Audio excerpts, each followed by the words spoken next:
ప్రభువు చేస్తున్న మేలును ఉపకారం జ్ఞాపకం చేసుకోండి. ఆయన జ్ఞాపకం చేసుకొని ఏది జ్ఞాపకం వస్తుందో ఆ స్తుతిని మీరు ప్రచురపరచండి. బయటికి మీరు చెప్పండి, ఇది మనం చేసిన దేవుడు ఇచ్చిన ఉపకారం, దీన్ని బట్టి దేవుని స్తోత్రిద్దాం అని చెప్తూ ఉండండి. అలా చెప్తే మీరు మంచి ఆరాధన చేసే వ్యక్తులు అవుతారు.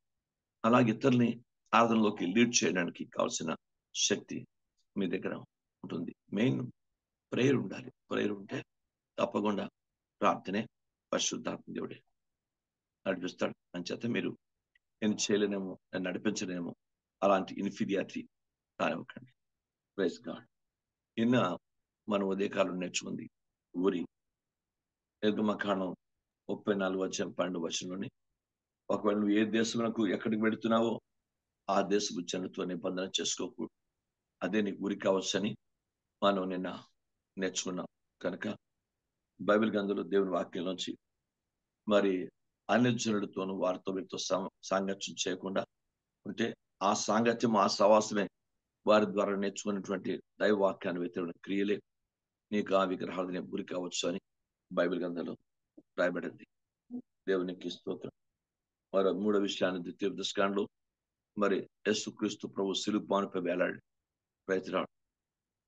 ఆయన మనందరినీ ఆ శాపం నుంచి విడిపించబడటానికి ఆయన సిలువ మీద వేలాడాడు. ప్రయత్నాడు. ఈ సంగతిని మనం ఆయన చేస్తున్న త్యాగాన్ని జ్ఞాపం చేసుకున్నాం.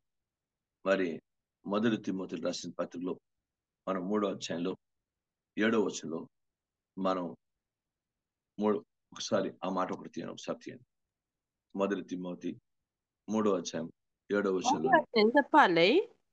ఆ అపవాది గురిలో పడిపోకుండానట్లు ఆ, సంఘంలో వెలుపుటి వారి చేత మంచి సాక్ష్యం పొందినవాడే ఉండవలెను. అది అపవాది ఊరిలో పడిపోకుండా జాగ్రత్త కలిగి మరి సంఘం వెలుపల వారి పట్ల కూడా మనం మంచి సాక్ష్యాన్ని పొందాలి. ఇప్పుడు సంఘస్థులు అంటే మంచిగానో మమ్మటగానో ఎవరి విధంగా ఏదో మనని మంచిగా శ్లాఘిస్తారు, మంచిగా చెప్తారు. కానీ యాక్చువల్గా సంఘం వెలుపల వారి అన్యులు సైతం కూడా మనని అర్థం చేసుకొని మన గురించి మంచిగా నా సాక్ష్యాన్ని కలిగి ఉండే వ్యక్తులుగా వాళ్ళు ఉండాలంటే అన్య జనుల మధ్య, మూర్ఖులైన వక్రజనుల మధ్య మనం జీవవాక్యం చేత పెట్టుకొని జ్యోతుల వల్లే కనబడాలని ఫిలిప్పీయులు రాసిన పత్రిక 2వ అధ్యాయంలో భక్తులు పౌలు గారు రాసినటువంటి మాట జ్ఞాపం చేసుకోండి. మనం అన్య జనుల మధ్య ఉన్నాం. ఇది మనం ప్రతి ఒక్కరు జ్ఞాపం చేసుకోవాలి. చాలా జాగ్రత్తగా జ్ఞాపం చేసుకోవాలి. ఎందుకంటే ఎక్కడ ఏ విధంగా ఎవరి మీద తప్పు మోపాలా, ఏ క్రైస్తవ పాస్టర్లను బయటికి లాగాల, ఏ సంఘస్థుని బయటికి లాగాల, ఏ క్రైస్తవ్యాన్ని ఎలా విమర్శన పాలు చేసి దాన్ని ప్రపంచంలో అవమాన పాలు చేయాలని దుష్టుడు, దానికి సంబంధించిన వ్యక్తులు, ఈ దైవవాక్యాన్ని వ్యతిరేకమైనటువంటి మత సంబంధించిన వ్యక్తులు వీళ్ళందరూ ప్రయత్నం చేస్తున్నారు. ఎందుకంటే క్రైస్తవ్యం మంచిని బోధిస్తుంది కనుక, క్రైస్తవ్యం నీతిని బోధిస్తుంది కనుక, క్రైస్తవ్యం మనిషికి రక్షణ బోధిస్తుంది కనుక, క్రైస్తవ్యం పాపం చేయకూడదు, వ్యభిచారం చేయకూడదు, దొంగతనం చేయకూడదు, తాగుడు తాకూడదు, ఇతరుల్ని కొట్టకూడదు, ఇతరుల్ని హత్య చేయకూడదు, నరహత్య చేయకూడదు, ఇతరుల్ని ప్రేమించాలి, భరించాలి, క్షమించాలి, ఇతరుల పట్ల మనం ప్రేమ కలిగి ఉండాలని ఇలాంటి మంచి దైవ దృష్టి యోగ్యమైన బోధన బోధిస్తే ప్రజలకి అది ఎక్కదు, కొంచెం ఇష్టపడదు. Praise the lord. జనరల్గా ఏంటంటే మంచి అంత వేరు ఇష్టపడదు. జాగ్రత్తగా మనం గమనించాలి. ప్రపంచంలో చికెన్, మటన్, రొయ్యలు లేక ఇతరమైన మాంసాహారం లేక ఇతరమైనటువంటి కాయగూర, ఈ యొక్క మామూలు వెస్టర్న్ కాయగూరలు కూడా ఎన్నో కాయగూరలు తినగానే కాకరకాయ ఎవరు తినమంటే ఎక్కువ ఇష్టపడరు. కానీ కాకరకాయ తల్లి చేసిన ఉల్లి చేసిన మేలు తల్లి చేయకూడదని, తల్లి చేయలేదని ఒక సామెత ఉంటుంది ప్రపంచంలో.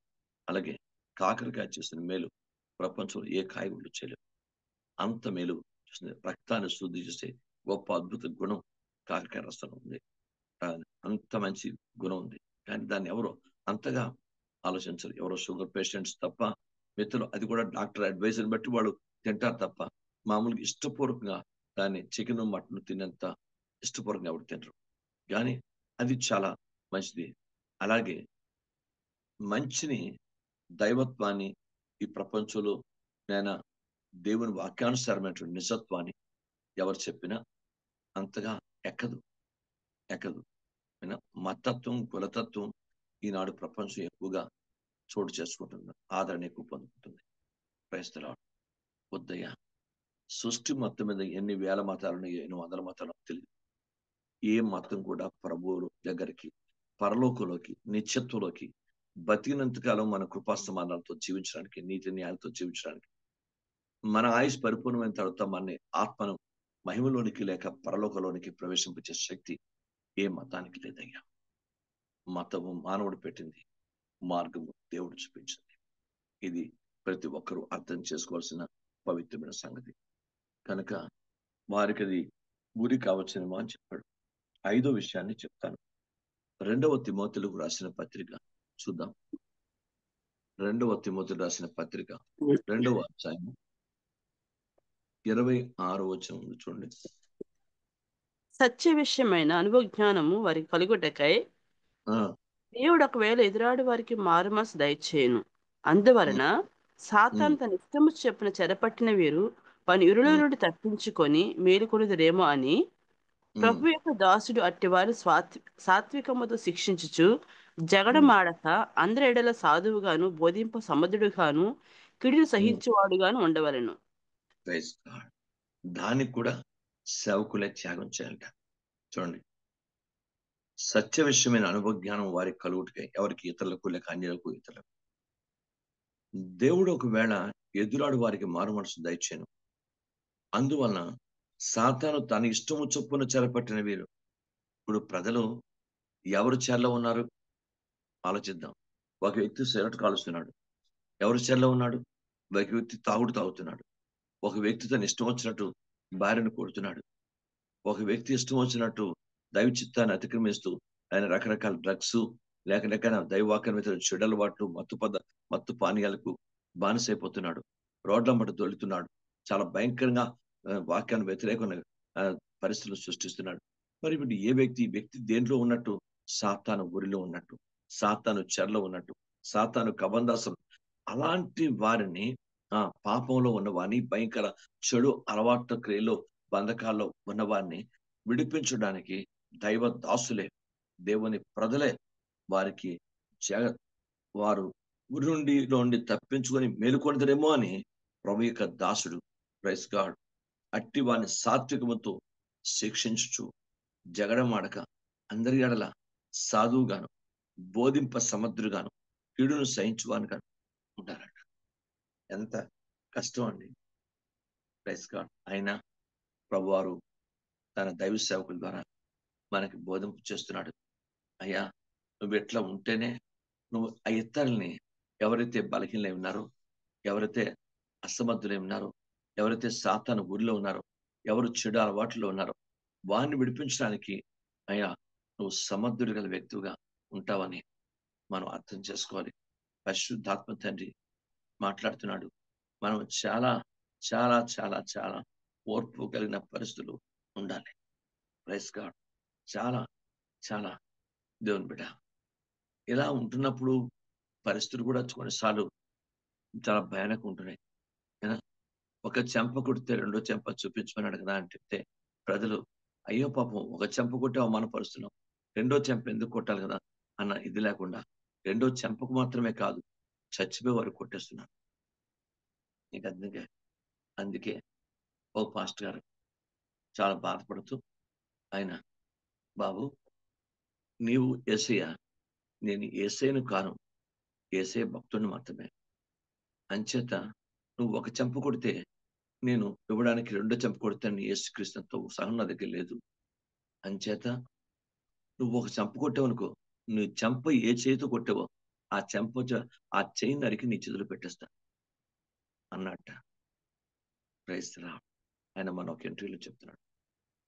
నువ్వు నాకు అంత సహనం లేదు. ఎందుకంటే మేము ఊరుకుంటున్న కొలిది మీరు రెచ్చిపోతున్నారు, మేము సహిస్తున్న కొలిది మమ్మల్ని చంపేస్తున్నారు, మేము బాధించబడుతున్న కొలిది ఇంకా బాధ పెడుతున్నారు. ఇంకా ఎంతకాలం మా స్థానాన్ని మీరు చూస్తారు? ఎంతకాలం? తప్పు కదా, అనవసరంగా కొట్టడం తప్పు కదా. అంచేత మీరు ఇష్టం వచ్చినట్టు చంపుతున్నారు కదా. అంచేత ఈసారిగానే అలా చేస్తే రెండో చెంప చూపించం గాని నీ చెయ్యి నరికి నీ చేతిలో పెట్టిస్తాం అన్నాడు. నీకు అర్థమైందా? ఎంత బాధకు అన్నాడు చూడండి ఆ మాట. Praise God. అంటే అలా చేయమని కాదు. అయ్యా నిజానికి యేసు ప్రభువారు ఒక చెంప కొడితే రెండో చెంప చూపించాడు. అంత ప్రేమ గల ఆ ప్రేమే ప్రపంచాన్ని రక్షించగలిగిన ప్రేమ. కనుక నేను మీరు ఆలోచిద్దాం. ప్రభువా నిజమే. మా జీవితంలో కూడా మేము వాక్యానుసారంగా ఈ యొక్క ప్రభు యొక్క దాసులు, ప్రభు యొక్క బిడ్డలు ఆ ఓర్పు, ఆ సహనము, ఆ శక్తిని ఇతరుల్ని భరించడానికి, ప్రేమించడానికి, ప్రభువునొద్దకు రప్పించడానికి ఆ దైవికమైనటువంటి ఓర్పు మా అందరికి ఇవ్వండి తండ్రి అని ప్రార్థించబద్దులుగా మనం ఉండాలి.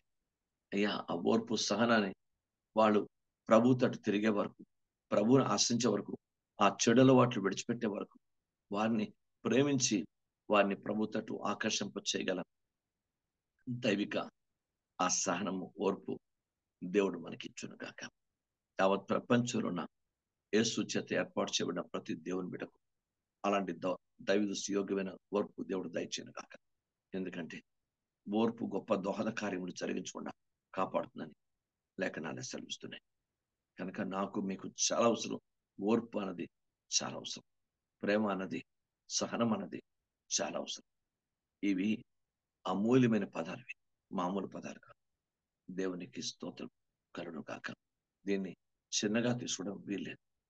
ఆ యేసు ప్రభు శిలువ మీద శిలువను సహించి అవమానమును నిర్లక్ష్యపరిచి ఆయన తన ఎదుట ఉన్న ఆనందము కొరకు సమస్తము సిలువ వేయబడి బైబిల్ గ్రంథాలు తండ్రి కుడిపార్శ్వన కూర్చున్నాడని రాయబడింది. బైబిల్ గ్రంథంలో రాయబడింది. ఆయన సిలువను సహించాడు, ఓర్చుకున్నాడు. సమస్తం బైబిల్ గ్రంథంలో ఉంది. దేవుని బిడ్డ నాకు మీ కూడా దేవా ఊరిలో ఉన్నవారిని, ఆ ఊరికి ఆ అర్హులైన వారిని, ఆ ఊరి వేసుకుంటున్న వారిని కూడా తప్పించగలిగిన శక్తి, ఆ దైవిక ఓర్పు సహనం దేవుని ప్రజలకి మనకు ఉండాలి. మనం ప్రార్థన చేయాల్సింది, ప్రభా నేను టచ్ చేస్తే అతను పడిపోవాలి, నేను ప్రార్థన చేస్తే అతను స్వస్థత చేయాలి, నేను ప్రార్థన చేస్తే అగ్ని దీపాలని కాకుండా నేను ఓర్పుతో అనేకులు భరించి ప్రభునందుకు నడిపించాలని కూడా ప్రార్థన చేయవలసిన ఆవశ్యకత మనకు ఉందని జ్ఞాపకం చేసుకుందాం. దేవునికి మహిమ కలుగును గాక. నాకు మీకు చాలా అవసరం ఓర్పు. బైబిల్ గ్రంథం చెప్తుంది. లేఖనాలు హబక్కు గ్రంథంలో చూస్తే మొదటి అధ్యాయంలోనే 15వ వచనం ఓ మాట ఉంది. వాడు ఎంత వాడు గాలము వేసి ఆ వాడు గాలము వేసి మానవులనందరినీ గుచ్చి లాగి ఉన్నాడు. ఆ పురులు వగ్గి చిక్కించుకొనుచున్నాడు. వాడు తన ప్రైస్ వాళ్ళతో బైబిల్ గ్రంథం చెప్తుంది. వాడు నిన్న చెప్పాను ఉంటాను, నిన్న చెప్పాను నేను చెప్పారు పాష. చెప్పాను వాడు ఎవరికి ఏ వీక్నెస్ ఉందో చూస్తాడు. నీకే వీక్నెస్ ఉంది? నీకు ఉదాహరణకు బంగారం వీక్నెస్ ఉందా? ఆ బంగారం మీదనే బంగారం ఉపయోగించుకొని నీ జీవిత సాక్ష్యాన్ని పోగొట్టిస్తాడు. అంటే ఆ బంగారం కొనే వరకు, ఆ బంగారం చేయించుకునే వరకు, అది నీ మెడలోకి వచ్చే వరకు నువ్వు మామూలుగా నెమ్మదిగా ఉండవు. నీ మనస్సును నెమ్మదిగా ఉంచడు, నీ హృదయాన్ని నెమ్మది ఉంచడు. దాని గురించి అల్ల కల్లోరం ఇటు తల్లిదండ్రులు, అటు తల్లిదండ్రులను, కుటుంబంలోనో, భర్త దగ్గర ఎలా విధంగా సృష్టించి నేను అల్లరిపాలు నీ సాక్ష్యాన్ని దెబ్బ కొట్టేస్తాడు. మనకు తిండి పిచ్చే ఉందనుకోండి, ఆ తిండి కొరకు ఎలాంటి అఘాయిత్యాన్ని చేయిస్తాం. ఏ రీతిలో ఆనాడు ఏశావని కాదు, సృష్టిలో ఏశావులు కోట్ల మంది ఉన్నారు. పాపం మొట్టమొదటి ఆయన చేశాడు కనుక ఆయన పేరే చరిత్రలోకి వచ్చింది. సృష్టిలో అతనికైనా భయంకరమైనటువంటి వ్యక్తులు ఉన్నారు. మీకు అర్థమైందా? చాలా మంది జాగ్రత్తగా గమనించాలి. దేవుడు ఒక్క పూట జ్యేష్ఠత్వాన్ని అమ్మేసిన వాడు, అందుకే అతన్ని భ్రష్టుడు అన్నారు బైబిల్ గ్రంథంలో. అలాంటి భ్రష్టమైన పరిస్థితులు ఉన్నవారు ప్రపంచంలో చాలా మంది ఉన్నారు. వాళ్ళు బయటికి రావట్లేదు. ఈరోజు జాగ్రత్తగా తిండి కొరకు ప్రపంచానికి ఏమైనా చేస్తారు. క్రైస్తవులు మీకు అర్థందా? ఉదాహరణకి నేను చెప్తాను. భారతదేశం ఇంకా అంత దౌర్భాగ్యానికి దిగజారలేదు. కానీ యుఎస్ఏలో హోటల్కి వెళ్ళి భోజనం చేసి భోజనం చేస్తే వాళ్ళు తిరిగి ఆ డబ్బు ఆ యొక్క భోజనం చేయడానికి అవసరం ధర చెల్లిస్తున్నప్పుడు అవతల వ్యక్తి ఆ యొక్క ఎవరైతే వడ్డిస్తున్నాడో ఆ వ్యక్తి అతను వెంటనే అడగకూడదట. మీకు అర్థనా? అలా అడిగితే కాలు చంపేస్తున్నాడు. నాకు కావాల్సింది పెట్టమంటున్నాడు. ఇది తీసుకురా, అది తీసుకురా అంటాడు. అన్ని తెప్పించుకుంటాడు. అన్ని తినేస్తాడు. డబ్బులు అడిగితే చంపేస్తున్నాడు. ఎంత భయానకమైన పరిస్థితి. తిండి కొరకు ఏదైనా చేసే భయంకర పరిస్థితులు ప్రపంచంలో ఉన్నాయి. ఈ రోజు కనుక ప్రతి ఒక్కరూ నేర్చుకోవాలి. ప్రపంచంలో ఊపిరికి ఎంత ముఖ్యమో తిండి ముఖ్యమే కాదనలేదు. కానీ అది కొన్నిసార్లు ప్రాణాంతకమైన కార్యాలు సృష్టించేస్తుంది. చాలా భయానకమైన కార్యాలు సృష్టించేస్తుంది. చాలా జాగ్రత్తగా మనం ఉండాలి. బావుందని ఎక్కువ తిన్నా ప్రాబ్లమే. మీకు అర్థమైందా? ప్రాణం పోయినంత పరిస్థితి తీసుకొస్తుంది. మీకు అర్థమైందా? చ అలాగని బాగా తినకపోయినా ప్రాబ్లమే. గ్యాస్ట్రిక్ ప్రాబ్లమ్ సృష్టించి జీవితాంతం బాధపడేటట్టు చేస్తుంది. ఇన్ని రకాల తిండి వల్ల ఎన్నో లాభాలే కాదు నష్టాలు ఇంకా ఎక్కువ ఉన్నాయి. తగు మాత్రమే తినాలా. Praise the lord.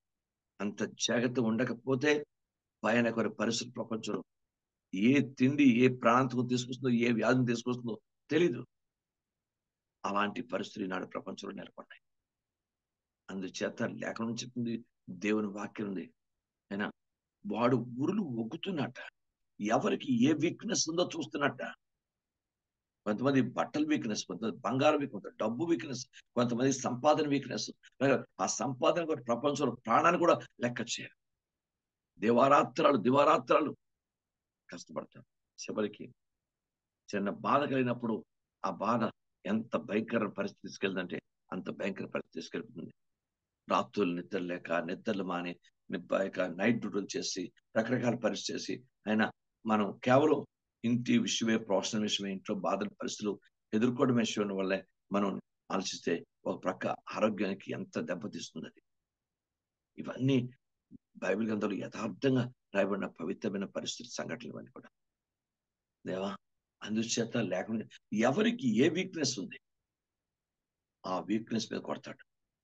అలా గాలం వేసి మనుషులు తన వైపు తిప్పుకొని, ఉరులు ఒగ్గి, చిక్కించుకొని, వాళ్ళందరూ బాధపడుతుంటే, శ్రమిస్తుంటే, గాయపడుతుంటే, అనారోగ్య పాలైపోతే, హాస్పిటల్ పాలైపోతే గంతులు వేస్తుంటాడు వాడు. ఇది ఎవ్వరికీ అర్థం కాదు. గంతులు వేస్తుంటాడు. జాగ్రత్తగా గమనించాలి. ఈనాడు అలా చెడు అలవాటుకి బానిసైపోయి ఎంతమంది తమ జీవితాల్ని కోల్పోతున్నారో చెప్పలేం. నాకు మీకు అందరూ నేర్చుకుందాం. ప్రభా! దయచేసి ఈ భయంకర సాతాను యొక్క ఊరిలో వాడి వలలో పడిపోకుండా ఆ నిష్కపటమైన పావులు జ్ఞానాన్ని, నాయన దైవ దృష్టి యోగ్యమైనటువంటి పాము వంటి వేచిన జ్ఞానాన్ని మాకు దయచేయమని ప్రార్థించబద్దులుగా ఉండాలి.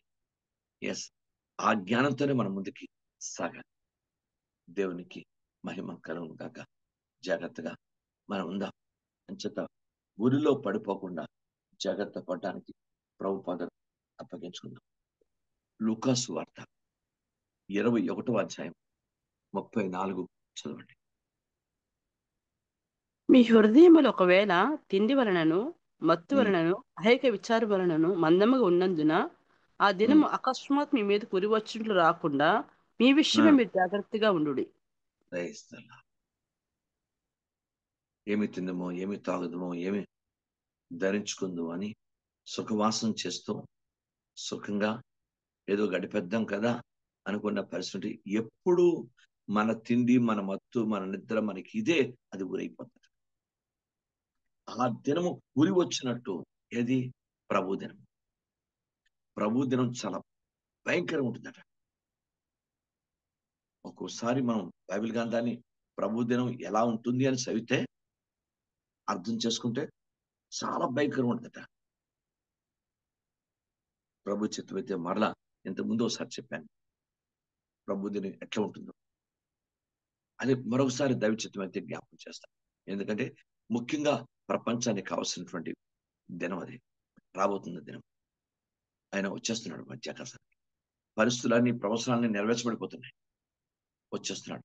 యుద్ధ సంబంధించినవన్నీ ఏదైతే చెప్పాడో ఆయన ప్రవచనాత్మకంగా ఆయన కొండ మీద ప్రసంగంలో తన శిష్యులకు ఏదైతే బోధించాడో ఇలా ఉంటుంది ప్రపంచం ఆయన రాకడం అంటే యుగ సమాప్తికి నీ రాకడకు తగిన సూచనలు చెప్పు ప్రభు అని శిష్యులు అడిగితే ఆయన చెప్పడం ప్రారంభించాడు. చెప్పి ఇలా ఉంటుంది ప్రపంచం, చాలా జాగ్రత్త కలిగి ఉండాలి మీరు అని వాళ్ళకు ముందుగానే సూచించాడు ప్రభువారు. అలాగే మనం కూడా పరిశుద్ధాత్మ దేవుడు ఎక్కువ కొరకు ఈ రాకడ కొరకు సందేశాలు ఎక్కువ వినాలి వినాలి. మన జీవితం ఎప్పటికైనా సరే ఒకవేళ అన్య సంగతి మనం పక్కన పెట్టినా ఆలోచించినా మనం పక్కన పెట్టగలదు, అది కూడా ఇంపార్టెంట్. కానీ మనం ముందు మన పరిస్థితి మనం డిఫెన్స్ లో ఉండాలి కదా. మనం పూర్తిగా మన జీవితంలో జాగ్రత్తగా ఉండి మనం ఎక్కడ ప్రభు రాకడలో ఎత్తబడలేని పరిస్థితి మనకు ఉండాలి కదా. చాలా జాగ్రత్త కలిగి మనం ఉండాలి కదా. మరి మనం కూడా ఆలోచిద్దాం. నేను దేవుని బిడ్డ అయిపోయాను, నేను పర్వాలేదు అనుకోవడానికి లేదు. మన రక్షణ భయముతో వణకుతూ కొనసాగి లాస్ట్ మూమెంట్ ఆఫ్ డెత్ వరకు కూడా, పరలోకం ఎత్తబడే వరకు కూడా, ఆ మూమెంట్ ఆఫ్ ప్రభు యొక్క రాకడ లాస్ట్ మూమెంట్ వరకు కూడా మనం ఎంత జాగ్రత్తగా, ఎంత ప్రభువుగా, ఎంత వాక్యానుసరంగా, ఎంత ప్రభు బిడ్డలుగా వాక్యానుసరంగా మీరు ఉండాలి అనేది కూడా దైవిక సంబంధం చిత్తమే కదా. మరొకసారి అర్థం చేసుకోండి. అయిపోయింది అనడానికి ఏం లేదు. ఇంక అయిపోయింది, మనం పాస్ అయిపోయాం, అన్ని టెస్టులోకి అయిపోయాం అనడానికి లేదు. చాలా జాగ్రత్త కలిగి ఉండాలి. కనుక ఇవన్నీ ప్రాక్టికల్.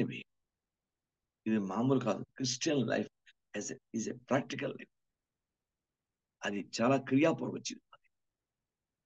కనుక ప్రతి ఒక్కరూ దీనిలో చాలా జాగ్రత్తగా మన జీవితాన్ని ప్రాక్టికల్ గా ప్రతి పాపం నుండి, ప్రతి పరిస్థితుల నుండి, వాక్యాన్ని విరుద్ధమైన స్థితుల నుండి విడిపించబడవలసిన ఆవశ్యకత ఉంది.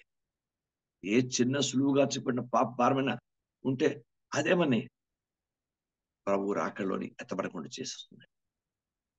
అంటే ఎంత పర్ఫెక్ట్గా ఉండాలో జాగ్రత్త పడాలి. దేవునికి స్తోత్రం కలుగును కాక. Praise God. మీకు అర్థమైందా? నేనైనా మీరైనా జాగ్రత్త పడదాం. ప్రభా నిజమే తండ్రి, ఇప్పుడు మనం హెచ్చరిస్తుంటే, ఇప్పుడు కోప్పడుతుంటే, ఇప్పుడు ఉదాహరణకి గద్దిస్తుంటే కొంత బాధగా ఉంటుంది. లేకపోతే కోపం వస్తుంది. ఏంటి, మా కుటుంబీకులే మమ్మల్ని గద్దించరు, మా తల్లిదండ్రులే మమ్మల్ని గద్దించరు, నా భార్య ఎప్పుడు నా భర్త నన్ను గద్దించడు, నాకేంటి దేవునికి వాక్యంలో ఈ సేవకుడు ప్రతిసారి వాక్యంతో గద్దిస్తూ ఉంటాడు అనిపిస్తుంది. సహజంగా మానవుడు కనుక, రక్తమాంసాలతో ఉన్నాం కనుక ఆలోచన పనిచేస్తుంది. కానీ బైబిల్ గ్రంథం చెప్తుంది, గద్దింపు మన జీవితాన్ని లేకపోతే దుర్బీజులుగా ఉండిపోతాం తప్ప దేవుని కుమారులుగా సంపూర్ణతలోనికి ఎదగలేం. బైబిల్ గ్రంథం ఉంది, దేవుడు ప్రేమించిన గద్దించిన మనుషుడు ధన్యుడు. నేను మిమ్మల్ని ప్రేమిస్తున్నాను కనుక గద్దిస్తున్నాను అని చెప్తారు ప్రభా. ప్రేస్తున్నాడు అంచేత ఆ గద్దింపు మన జీవితాన్ని ఉన్నతమైనటువంటి గద్దె అనగా పరలోక సింహాసనం తీసుకెళ్తుంది. దేవుని స్తోత్రం. ఎవరు దీన్ని పట్టించుకోమా, ఆలోచించాం. దేవుని స్తోత్రం. లోయగా అయ్యో, నా సేవకుల మాట, నేను నా ఉపదేశకుల మాట నేను ఎటు తోసివేస్తేనే వారి గద్దింపు ఎందుకు నేను నిర్లక్ష్యం చేశాను. ఈ రోజు నా బాధ పరిస్థితి ఎంత భయంకరమైంది, ఎంత బాధ. దేవునికి స్తోత్రం కలుగాక. గుర్తుపెట్టుకోండి, బైబిల్ గ్రంథంలో అత్తల్లి లాంటి తల్లి ఉండకూడదు. తల్లి తన బిడ్డలకు ఉరి వేసిన పరిస్థితి రాకూడదు. మీకు అర్థమైందా? గుర్తుపెట్టుకోండి, దైవ వాక్యానికి విరుద్ధమైన పరిస్థితులు ఉండే తండ్రి ఉండటానికి లేదు. అతనే ఆ బిడ్డ చనిపోవడానికి గురైపోతాడు. మీకు అది ఇవన్నీ జరిగిన సంఘటన. సొంత తండ్రి తన సొంత బిడ్డను గర్భవతిని చేసినటువంటి దౌర్భాగ్య పరిస్థితులు ప్రపంచంలో ఏర్పడుతున్నాయి. మీకు అర్థమైందా? జాగ్రత్త గమనించాలి. నేనైనా మీరైనా కన్న తండ్రి కన్న బిడ్డ యవనస్తురాలు ఎంతవరకు తండ్రిని ప్రేమించాలో ఆ మోతాదులను తండ్రిని ప్రేమించాలి.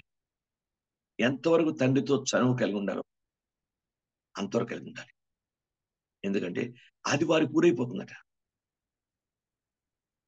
ఎంత డేంజర్ చేసినండి అంత జాగ్రత్తగా గమనించాలి. తల్లి కొడుకులకు ఉన్న పరిస్థితుల కంటే తండ్రి కూతురుకున్న పరిస్థితి ప్రపంచం చాలా భయంకరంగా ఉంటుంది. వినా రీసెంట్ గా నేను విన్నాను. ఆ అమ్మాయిట వాళ్ళ నాన్న దగ్గరే పడుకుంటుందట. వాళ్ళ నాన్న దగ్గరే పడుకుంటుందట. 13, 14 ఏళ్ళు వచ్చి దాటిన తర్వాత ఇంక యవనస్తురాలైన తర్వాత ఆ బిడ్డ తన తండ్రి దగ్గర కాదు, వ్యక్తిగతంగా పడుకోవాలి. తన నిర్మాణం పరిస్థితి మారుతుంది కదా. శరీర సౌష్ఠవ అవయవ నిర్మాణం మారుతుంది. జాగ్రత్త కలిగి ఉండాలి. తండ్రి రక్తమాంసంతో ఉన్నవాడు. తండ్రి కావచ్చు, ఎవరే కావచ్చు. Very dangerous situation. పాము తన పిల్లలు తినడం, పులి తన పిల్లలు తినడం ప్రపంచంలో సాధారణం. కానీ సొంత తండ్రి తన సొంత బిడ్డను పాపం చేసే దౌర్భాగ్యస్తులు ప్రపంచంలో ఉన్నాయి. ఇవన్నీ యథార్థమైనవి. ప్రేమించాలి, వారికి కావాల్సినవన్నీ కొనాలి, వాళ్ళకి కావాల్సిన మంచి మంచి విలువైన వస్తువులు, వాళ్ళకి కావాల్సిన కోరుకుంటూ కొనాలి, వారిని ప్రేమించాలి, బాగా చూడాలి. కానీ దేవునికి స్తోత్రం. కానీ లిమిటే, ఎక్కువగా శారీరక టచ్ ఎక్కువ ఇచ్చేయకూడదు. ఇవన్నీ ప్రజలకు కొన్నిసార్లు ఇష్టం ఉండవు. నా బిడ్డను పట్టుకుంటే వీడికేంటి అనిపిస్తుంది. దానివల్ల ఎంత ప్రమాదం ఉందో అంత ప్రమాదం. చాలా జాగ్రత్తగా మనం బైబిల్ లేక సొంత లోతు తన బిడ్డలు తన తండ్రిని తాగించి ఆ మత్తులోనే వారు తన తండ్రితో వెళ్ళారు. ఇద్దరు భయంకరమైనటువంటి వంశాలు పుట్టారు. మోయాబీలు, అమ్మోనీలు. ఎంత పాపం జరిగింది ప్రపంచంలో. ఇది కథ, చరిత్ర అనుకుంటాం. ప్రపంచంలో జరుగుతున్న పరిస్థితులు. క్రైస్తవులు నీకు అర్థమైందా? ఈరోజు నేను మీరు కూడా తండ్రి పాదల దగ్గర నేర్చుకుందాం. అవి ఉరి కావచ్చును వాళ్ళకి. బైబిల్ గ్రంథం ఉంది. మన తిండి వల్ల, మన మత్తుల వల్ల, మన పరిస్థితి వల్ల కొన్ని మన జీవితంలో ఉన్నటువంటి అనవసరమైనటువంటి వాక్యానికి వ్యతిరేకమైనటువంటి ప్రేమలు చూపించడం వల్ల, కొన్ని పరిస్థితుల వల్ల కొన్ని బిడ్డలు, కొన్ని కుటుంబాలు చిన్నాభిన్నం అయిపోతున్నాయి. గురిలోకి వెళ్ళిపోతున్నాయి. సాతాను గురిలోకి వెళ్ళిపోతున్నాయి. ఇవన్నీ ప్రపంచంలో జరుగుతున్న యథార్థ సంఘటనలు మీకు మనం లేఖనంలో నేర్చుకుంటున్నాం. దేవా, అలాంటి ఉరి వచ్చే పరిస్థితి రాకూడదు. దేవునికి స్తోత్రం కలుగును గాక. Glory to the name of Jesus. దేవునికి మహిమ. నేను జరిగిన సంఘటన నేను మీకు చెప్పాను. Praise God. జరిగిన సంఘటన మీకు నేను చెప్తున్నాను. మీకు అర్థమైందా? ఎస్, నేను విన్నాను. బాగా నా కన్నులతో విన్నాను, నా చెవులతో విన్నాను, కళ్ళమట చూశాను. అయ్యో ఏంటి పరిస్థితి.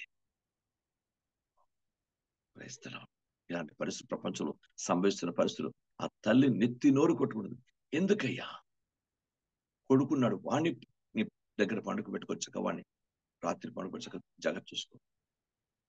నీ కూతురు నీ దగ్గర పండుకోకూడదయ్యా. ఒక వయసుతో వారు దేవుని ప్రత్యేకం ఉండాలయ్యా. ఆయన భర్త ఒప్పుకోలేని పరిస్థితి. ఈరోజు జాగ్రత్తగా మనందరం ఆలోచిద్దాం. తండ్రి సాయం చేయ ప్రభా, కనికరించు నాయన, కృప చూపించు ప్రభా. దేవుని పాదాల దగ్గర నేర్చుకుందామయ్యా. అది ఉరి కావచ్చును.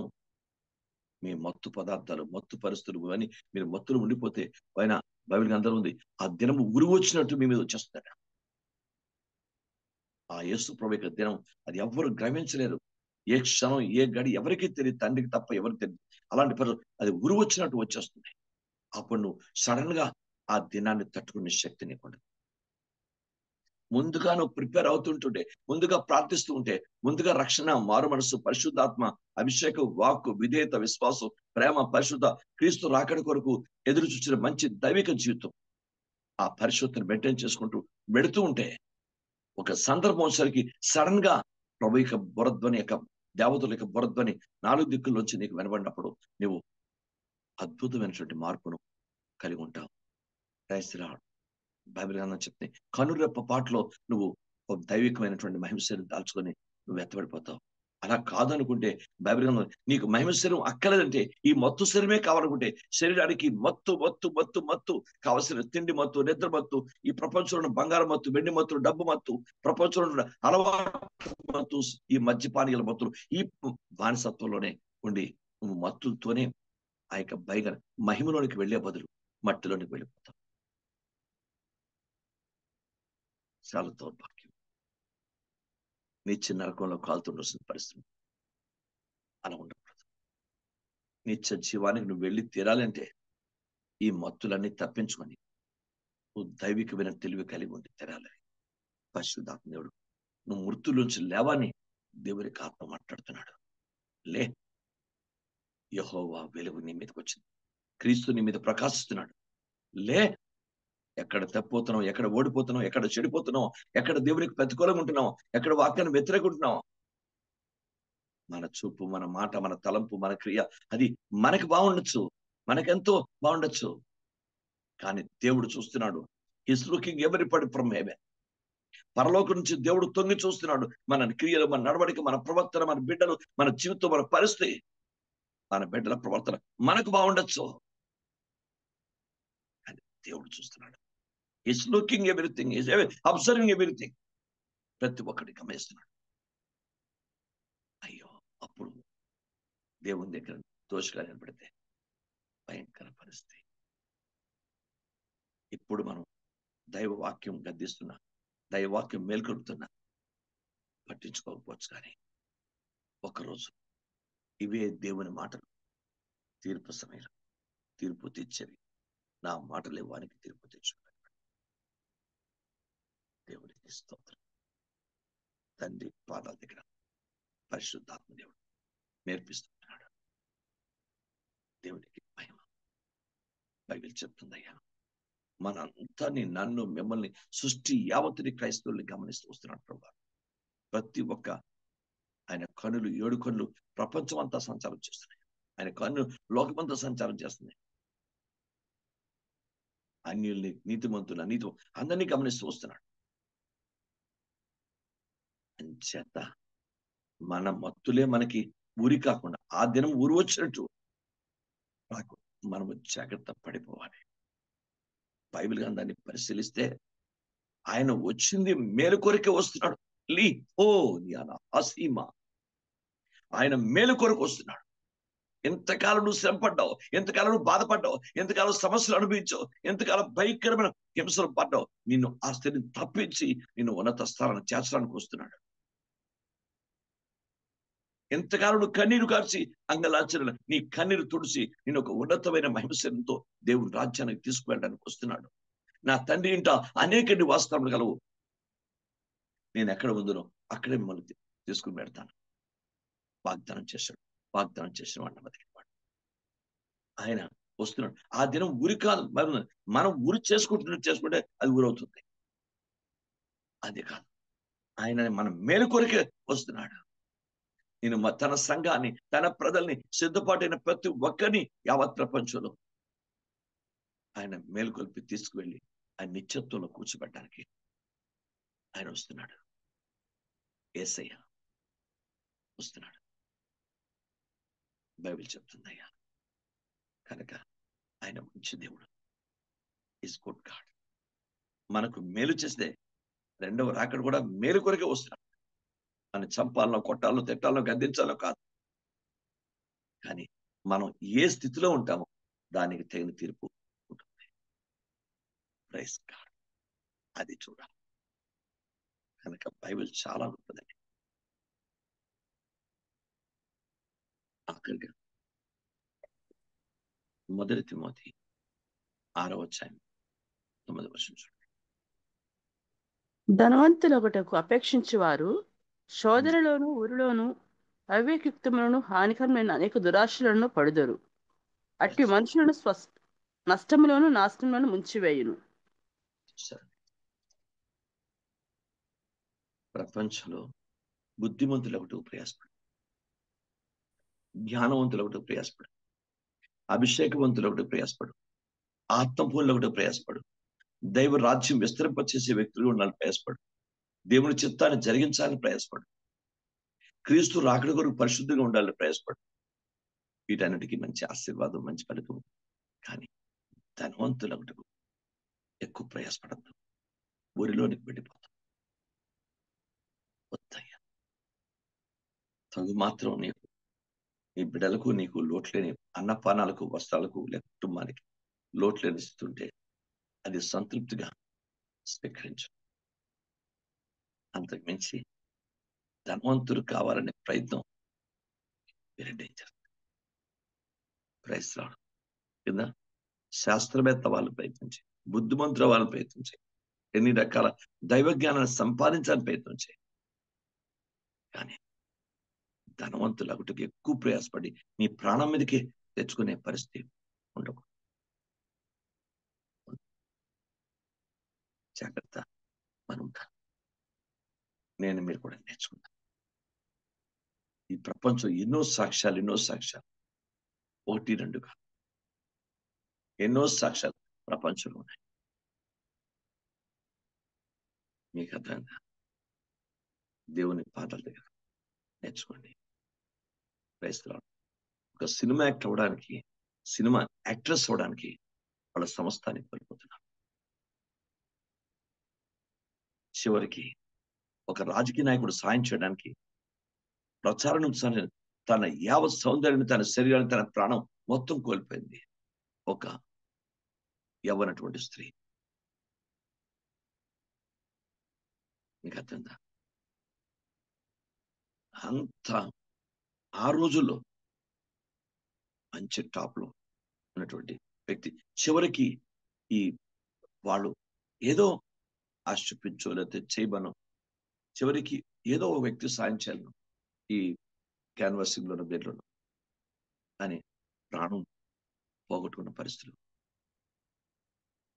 ధనవంతులు అవడానికి ప్రపంచంలో ఎన్నో రకాలు ఇలా ఆ ధనవంతులు అవడానికే ప్రాణాలు కోల్పోయిన పరిస్థితులు ప్రపంచంలో ఉంటున్నాయి.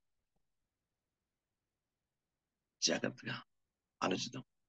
కొంతమందికి పేరు ప్రఖ్యాతులు కావాలి, కొంతమంది ధనం కావాలి, ఇలా రకరకాలుగా ఉంటాయి. కానీ వాస్తవికమైన దేవుని రాజ్యం కావాలని కష్టపడ్డాం, అది అవసరం. దేవుని స్తోత్రం. ఎందుకంటే ఎప్పుడైనా మనం చేరవలసిన దేవుని రాజ్యమే. ఆ దేవుని రాజ్యానికి వెళ్ళే ప్రయత్నం, ఆ పరిస్థితి అనుకుంటా. అంతే తప్ప ధనవంతులు ఒకటకు ఎక్కువ ప్రయాసం పడకూడదు. మనకిచ్చింది దాంతో సంతృప్తికరంగా, ప్రేమగా, శాంతిగా, సమాధానంగా, ఆరోగ్యం జీవిస్తే చాలు.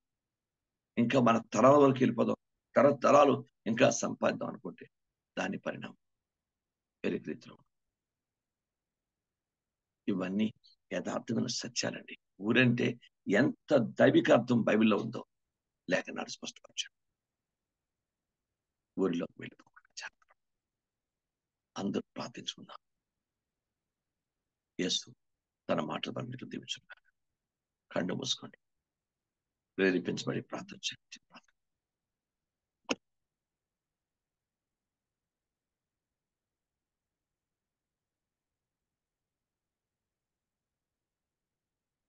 ఎంత స్పష్టమైన నివేదిక బైబిల్లో ఊరి ఉంచుంది. ఎంత ఆత్మీయత ఉంది. సహాయం చేదేవా.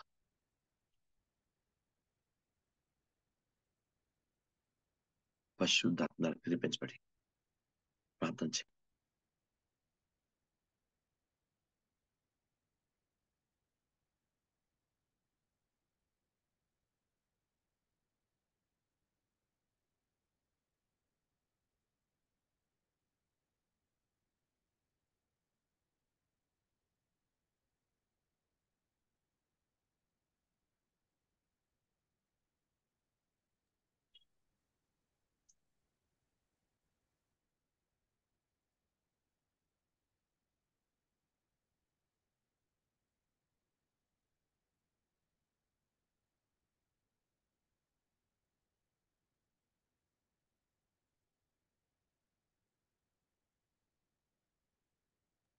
పరలోక ప్రత్యస్య మీకే వేలాది వందనాలు, స్తోత్రాలు ప్రభ.